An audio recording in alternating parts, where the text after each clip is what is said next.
Pag-measure naman, sun angle, sun usad na polygon using protractor. So, may protractor po kita.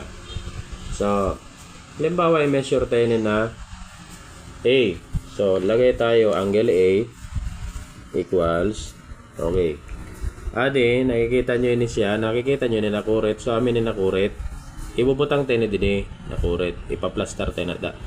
Tapos, ini na middle sun protractor. Ibubutang tayo na din sa corner sun or vertex sun polygon. Okay. Okay, gawin na natin ngayon. So, ganito. Pag-place.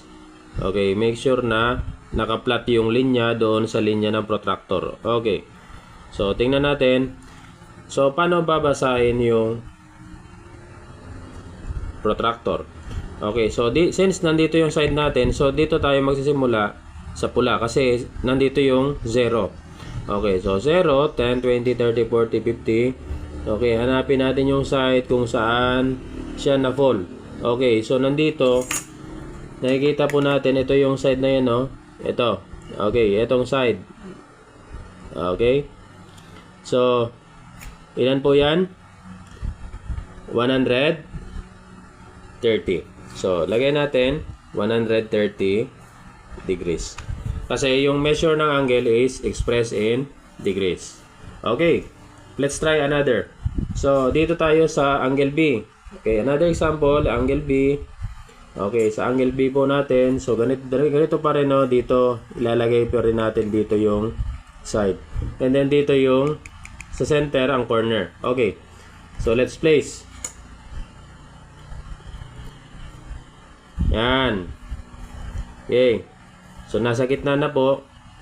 Yung gitna ng protractor, nasa corner na ng isang polygon. And then, babasahin na po natin yung angle measure. So, nandito yung 0. So, since nandito yung 0, kasi nandito yung side natin, so, hahanapin natin 10, 20, 30, 40, 50, 60, 70, 80. So, in between po ng 80 at saka 90. So, ano po yung in between 80 and 90? So, nakikita po natin, ayan, no? So, 85 degrees. So, lagay po natin 85 degrees. At kung gusto nyo pong measure yan lahat, so, tapusin nyo na yan. Pag measure, ito naman uli sa angle C. Angle C is equal to,